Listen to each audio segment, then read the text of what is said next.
Padre Pio thought he had seen all he needed to see.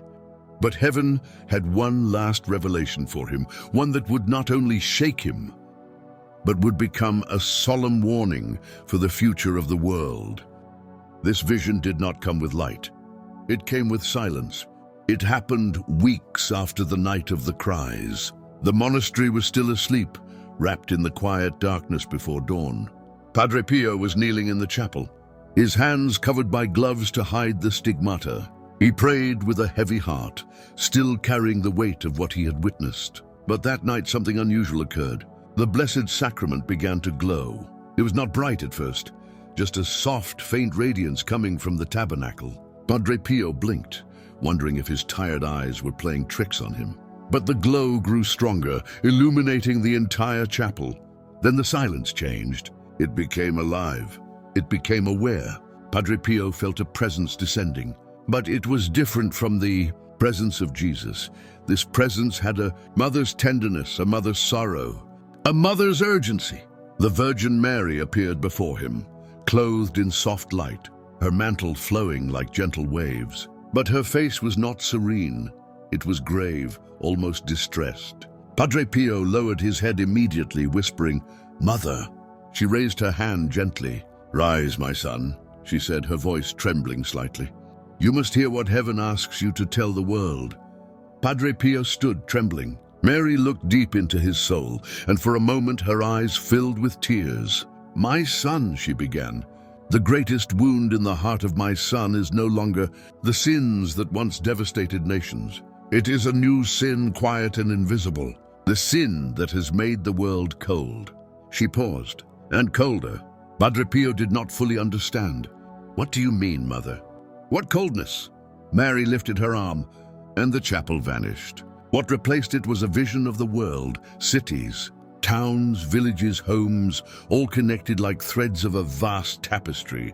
But a frost was spreading over it. It wasn't physical frost. It was spiritual coldness, a chilling apathy, creeping into hearts that once burned with faith. Mary spoke with sorrow.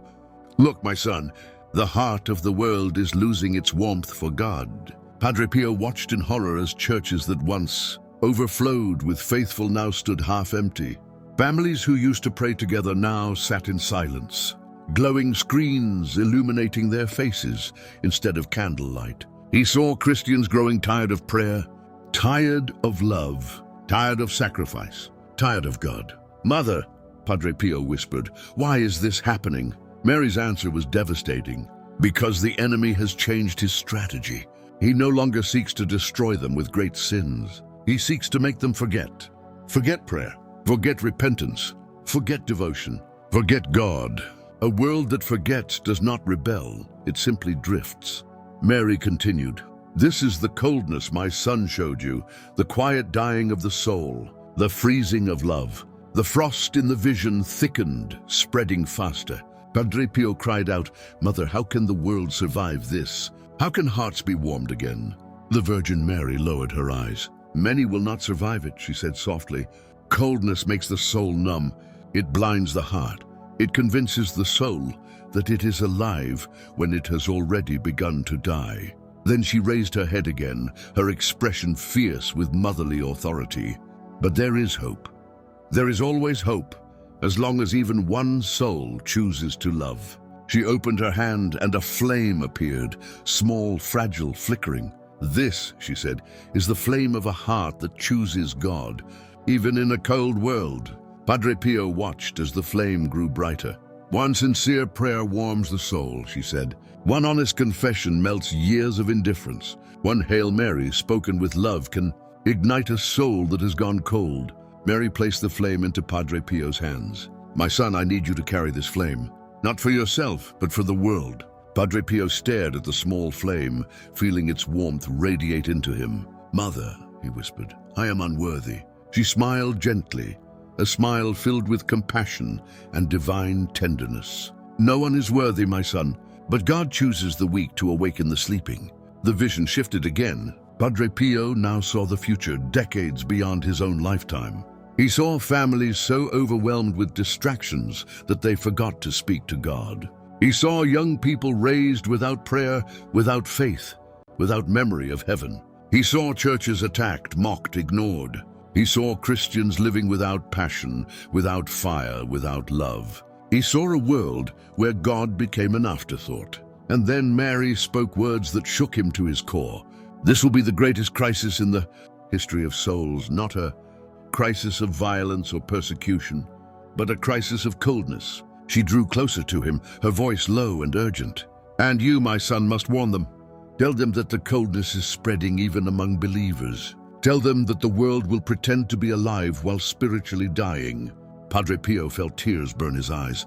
How do we stop it, Mother? What must we do? Mary placed her hand over his heart. Love, my son.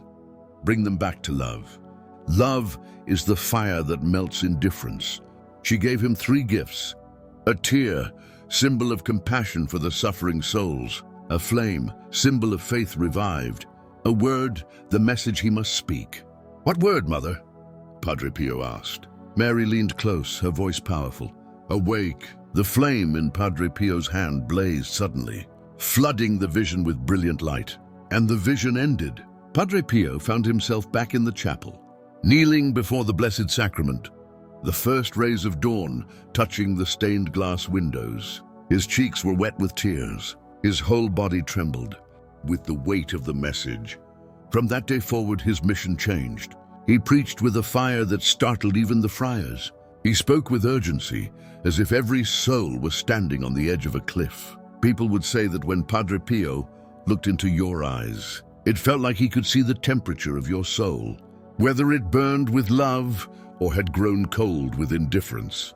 He would tell pilgrims, wake up, pray with the heart, love God with sincerity.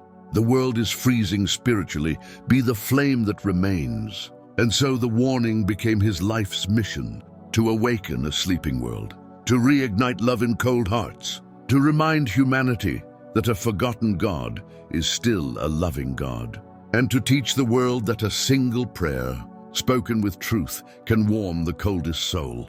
We hope that this video has been to your liking, and if you like it, do not forget to give a like. Share it and subscribe to our channel for more beautiful visions from Padre Pio. And if you want to know more about interesting topics, leave us your comments and suggestions. Until next time.